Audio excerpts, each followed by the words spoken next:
So, one of the questions we ask in the Mentality Week on Standout, which we may have already answered it because you've just said how bitter you are, is if you had $1 million to spend in your business, what would you do?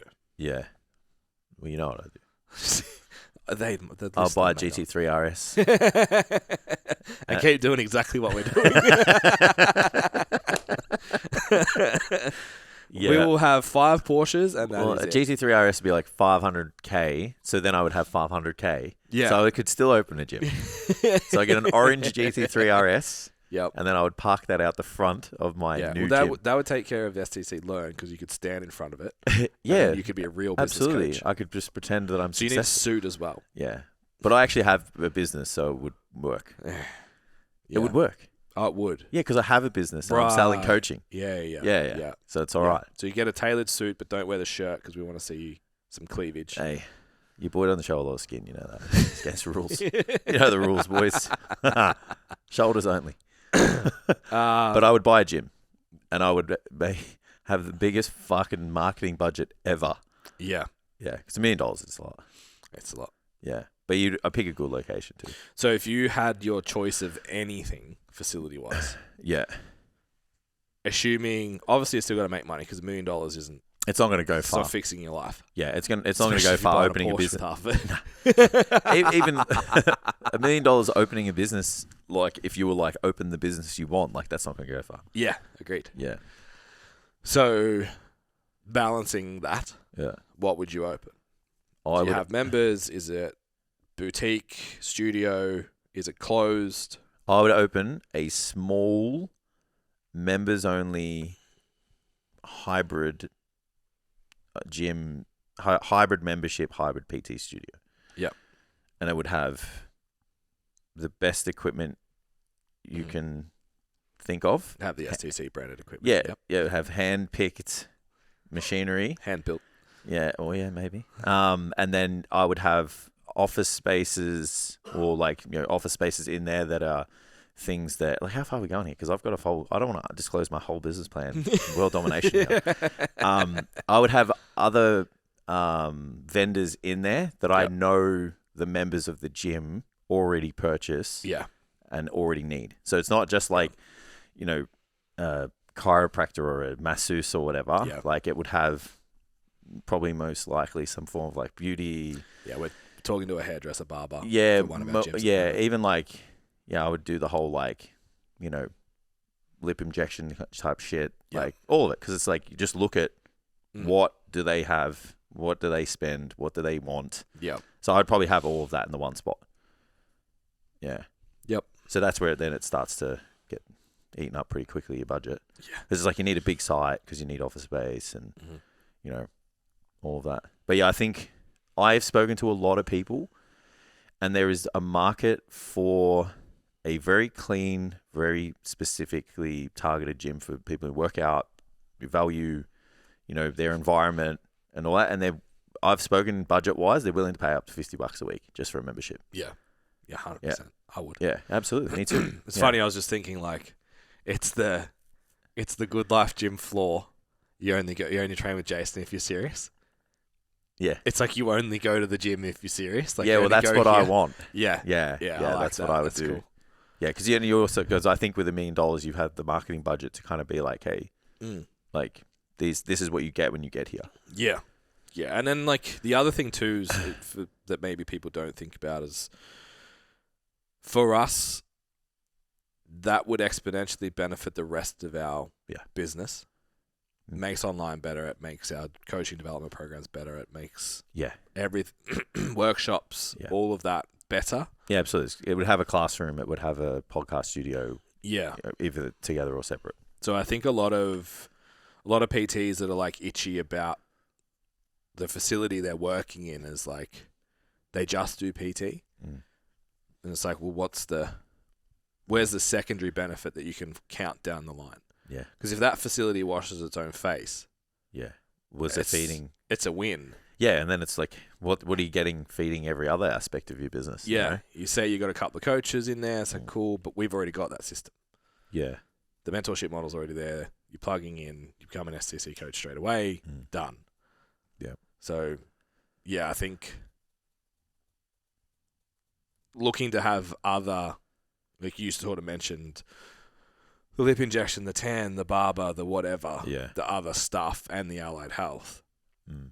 Like, what do you already have in your business that's going to grow because you have this thing? Yeah. And then that's where. So I don't know.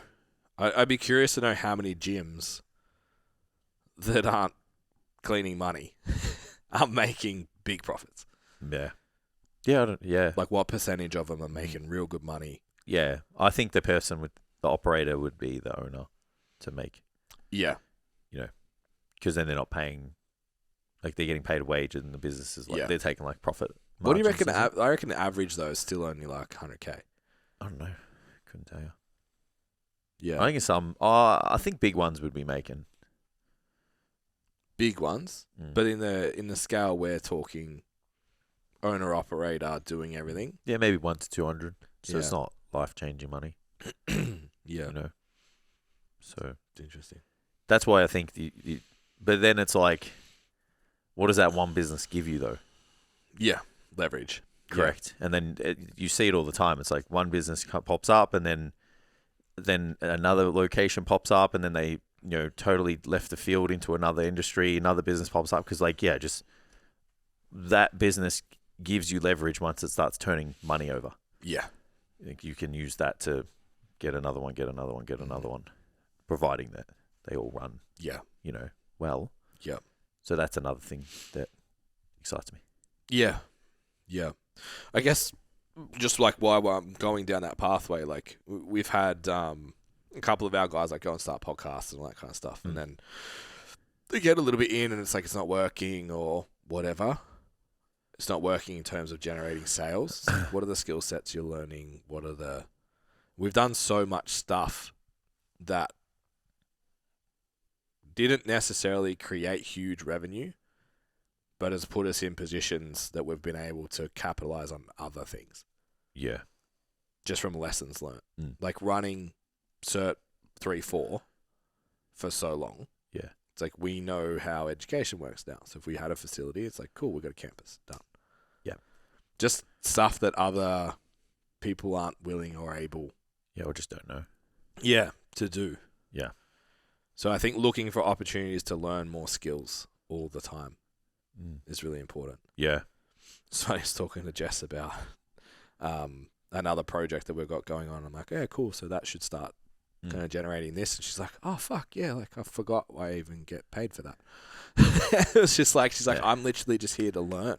Yeah. Like how this works, how understand it, build a skill set, which then she takes to you strong or to her own stuff or whatever. Like, I don't think a lot of people do that. Yeah. But she also thinks that way because we created a career path for her. Yeah. So that's, if you're running a business at the moment with staff, like try and do that. Yeah. Because then you get those people that are just bought in and just do, and it's like, oh yeah, I get paid for this. Yeah. Like you want that type of culture. Yeah. You're not always going to get them with your stuff, but I think you'll get good ones. Yeah, you will get, what do they say? Like 25% of the staff do fucking 75% of the work or whatever. Yeah. It's like, that's how you get the 25. Yeah. Rather than getting, because it's a hard slog when you're getting all the 75. Yeah. That are just clock watching and late and calling sick and, just like no ambition and shit. Yeah. Like, we don't want that.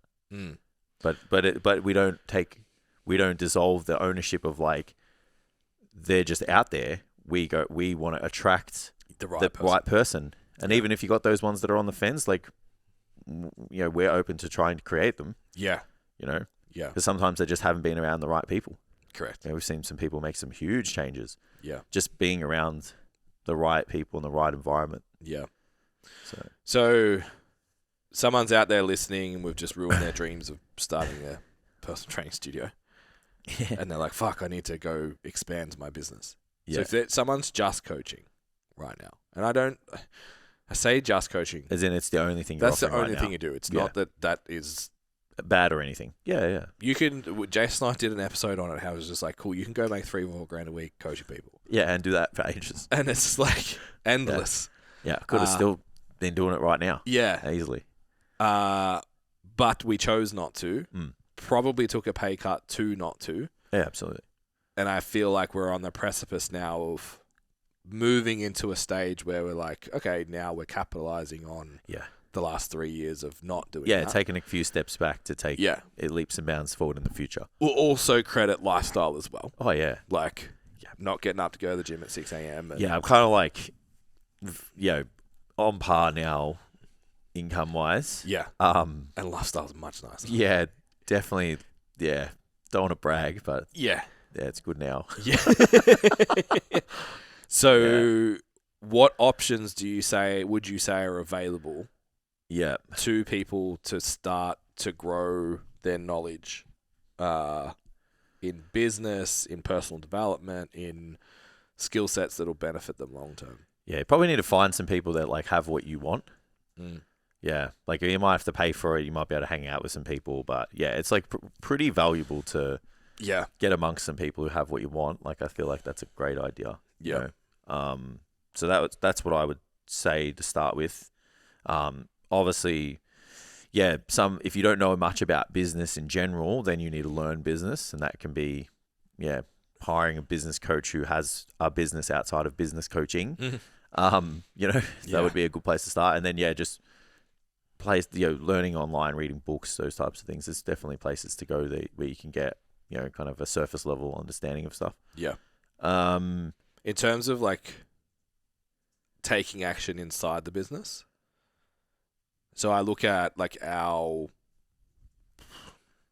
growth, let's say. Yeah. It's like we started with our clients. Yeah. And I think if I look at the landscape now, people go outward instead of inward too quick. Yeah. So they start with the business and then... Well, they have their training business and they're like, cool, I'm going to try and run a workshop to the public. And if no one from the public comes, I've failed. Yeah, so they should run the workshop for the client. It's like make an amazing workshop for your clients and let people come. Yeah. The mindset shift's really different. Yeah. We did that for our group training. We did that for everything. And then it was like, cool. Then we started teaching. Again, that was like through someone else. It wasn't like we were like, oh, okay, we sell the Cert 4 now. Nah. Yeah, it kind of just fell into our lap, to be honest. Yeah. And then we did go sell the Cert 4 and did pretty good at it for a short period of time until it all kind of, the world shut down. Yeah, just hit the fan a bit. Well, why did we stop doing that? Well, the last one we did... They changed the funding too, and that changed the quality of people coming in. Yeah. And the last one we did wasn't great, and we had someone... Yeah, we put a lot of time into... nuke our fucking sales. Yeah. And then, just the relationship with the RTO kind of didn't really work out. Yeah, because the staff changed too. Yeah. Remember? Yeah. Now I remember, So there's a lot of that in terms of staying internal. Yeah. And then like I did a mentoring call recently with someone and they were like, oh, so I'm having these kids like ask me for advice. What should I charge them? And I was like, a coffee? Yeah. Like, how many people did we sit down with, chat to, talk to, help, work with before we charged a cent? Yeah. Yeah. Make it worth it first. Yeah, and we had two guys that I think one had given notice, one was about to, 8 to 10 weeks in, both failing. Yeah. That we liked and mentored to 30 and 50 session businesses. Yeah. And we're like, oh, there's something in this. Yeah. And that's when we're like, oh, we could bring on coaches. Yeah. But it was just like, well, what can we do in our own environment? Whereas I feel like now, almost because that's a known product, like you've said a few times, we benefited from having blinkers on, from only knowing our own gym. We just did shit. Yeah. Whereas now it's like you see other people with teams of coaches or business coaches or mentoring, or every successful coach now does education. And then you're like, well, I've been doing this for 2 years, been booked out for 2 years. Yeah, I should be paid for this information. Not, but you trained for 5 years to then be a good personal trainer. You didn't get paid for that time, the knowledge acquisition. You just did. Yeah, or you even paid someone else to learn it. Yeah. Yeah, I know. Yeah, this is a tough one to know when's the right time to be able to do that. Yeah. Yeah. But I think you should always go, if your heart and your fulfillment is in the right place, like you would naturally just go to like, I'll help this person and stack my proof first. Yeah. Build that confidence to then. But yeah, it's hard to tell people like, you need to eat shit for 5 years before you give advice. Like, yeah, it's not. Yeah, I don't think it's a time thing. Yeah, but you need to have proof of concept as well. Yeah, that's not just you, and that's what's a bit different. Yeah, is that everyone looks at their own success and just goes like, "I'll show you what I did," but it's like they're not you.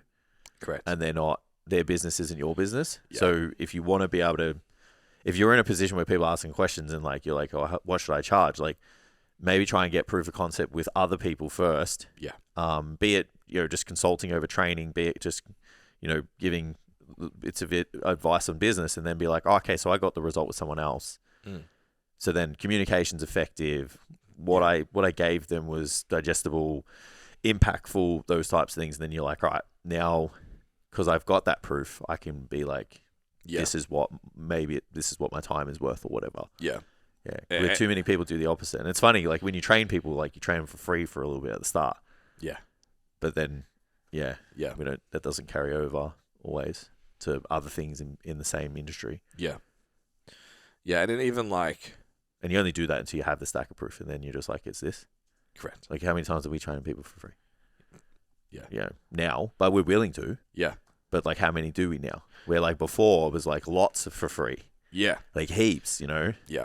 And even as recently as like a couple of weeks ago, it was like brought on first physique client in forever. It's like, I'm not charging you. Bodybuilding coach. Thanks, bro. I've made it. Bodybuilder now. I'm not charging you prep coach rates. Yeah. Because I haven't done this for a long time. I'm going to tell you I haven't done this for a long time. And I'm going to tell you that I'm actually going to seek some clarification from someone else. I'm coaching you. It's the Matrix. Yeah. And you're aware of that. Yeah, so I'm not going to put my price up $30 a week because you're a prep client. It's like, I'm going to use this opportunity to learn. Mate, you should. The prices are getting thrown around but now. The next one, the fucking next one, if I get a result, look the fuck out. We'll just up the price so that we can co-coach and then we both get paid. Yeah, I like it. That's it. That's it. Instead of me just fucking paying you. All right, your price is going up. Yeah. I'm happy to give you my knowledge for free. Thanks, bro. I think you've earned it. Yeah.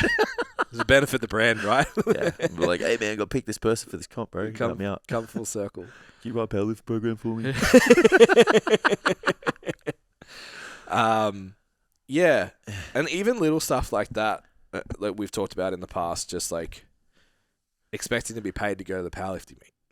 Yeah, it's not how it works.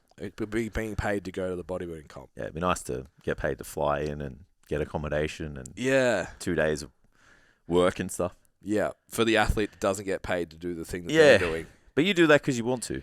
100%. Yeah, and that pays dividends in the future. Yeah. Like it really does. Because I haven't done it. Yeah. And then I started doing it. Yeah. And you watch what happens. Yeah. Yeah. It's just heart in the right place.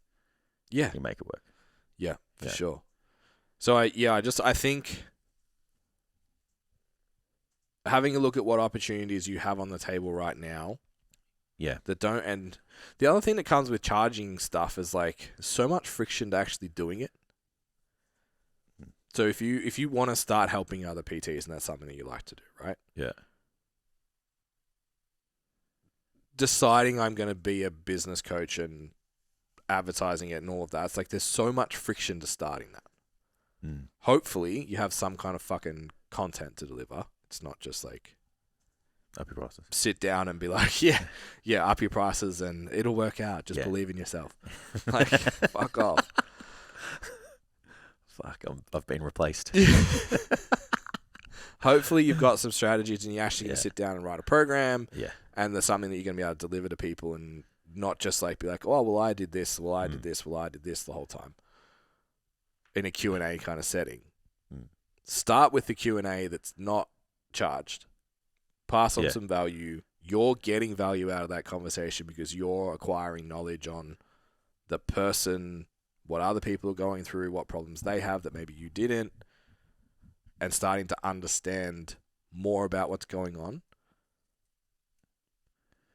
and do it for free. Yeah. I think it's the best place to do it. To like that's way more scalable than charging for something you have very little experience in. Yeah. You know what I mean? Yeah. Yeah, and that's with everything. So you're going to like everything we've expanded on to make the business what it is now. We had to do proof of concept first before we charge for it. Yeah. So take like we get obviously like it's not like for like, but like people in Standout benefit from what we do with the content strategies and stuff like that. But we don't tell them to do it until we know it works. Correct. You know, so it's still it's not exactly the same because they're not paying for that particular strategy, but it's kind of still the same. You know, using that as an example. Yeah. Like this new lead strategy that we're going to do for our coaching, like we're biting off more so that we can prove it works. Correct. You know, and then we take it and go from there. But we're not telling people now, like, hey, pay us for this strategy, or we're going to a place where we do, you know, kind of transfer an investment for time and intellect to go do this. Yeah. Because we haven't done it yet. Well, absolutely. Yeah. So you've got to prove it first to be able to. Yeah. And then that's it with everything. We did the workshops with the clients. We did the mentoring with the boys before we started to roll that out as a product. And I think that, everything you do, if you want to expand, like make sure you have that confidence in that proof first so that you have the conviction, the value is there. You know that someone's going to benefit from it. And at some point, like you will have the confidence to run a business because like opening this business is terrifying, this gym, but it's also not because we are good at business. The only part of the entire thing that's scary to me is one thing we haven't done before. Yeah, but everything else is fine. If the marketing is okay, like, you know, and we're like like marketing as a whole, super confident. Yeah. Like, the intricacies of gym marketing is something we're not into. Correct. But then it's like, what do? We outsource that. Yeah. Find the best person. Yeah, so then it's like, okay, well, that box is ticked. Yeah. You know, and then everything else, operations-wise, staffing, education, career path, I'm like, we're, you know, training quality. Yeah. Nailed. Yeah. And then the projects that we've had with like the other gyms have kind of also stacked the proof for that. And it's like we did that for a little bit for free. Yep. And then now we're getting paid for it. And our first gym deal is far less favorable than our second one. Correct. Than our third one. So then now it's like it just makes it easier once you've done it. Well, I'm not saying people have to go out and run a gym for free before they get one. But just all the elements of it. Yeah. At least have done it, whether it's for yourself, with someone else, whatever. And I think that's a big part of it. It's not enough to say, I did it. It's like, have you made it work somewhere else? It's like the coaching thing, right? We're talking about like the unpopular opinion was personal trainers hiring other coaches and expecting mentoring. Yeah. It's like me going and competing doesn't mean I can coach it. Yeah. Like there's lessons 100%, and I need to do that. I need to walk the walk. You have experience. I need to step on the platform. I need to understand it all. You have your own experience, and you lean on that. But my program's built for me. My considerations are built for me. Decision making was made for you. Correct. Everything was built around me as an individual. Yeah. So then to say like, well, I can coach other people now. It's like, well, you can't give the 23-year-old female the same program as the 28-year-old 90-kilo male. It's not the same. Absolutely, it's not the same game. Yeah. So you need to then be like, cool. So I'm developing this client to be strong. We're gonna do a gym test. Sweet. Fuck. We did a gym test, and then it was one of the lift-offs. I looked at the numbers, and I was like, we had 4 people that placed if they had went to states. I was like, okay, so we've actually built powerlifting strong people. Just training. Yeah. Okay, so now I can be like, hey, do you want to go do a real meet? Awesome, let's do that. Yes. No different. You do a photo shoot with a client. Can you sustain this for 6 to 8 more weeks? Perfect. Yeah. You can do a bodybuilding show. Correct. Yeah, and you do the shoot yourself. Yeah. But you can't use the exact same protocols for yourself as you did for your client. Yeah. So you do the extra hard yards. You don't charge anymore. You show up on the day. You pay for the photographer. You do all the shit. Yeah. And then you're like, I can do that. Yeah, and then that's when you're like, this is the investment. What's involved. This is the investment for you. Yeah. And it's way more. Yeah. That's cool. Yeah. I like it. Yeah.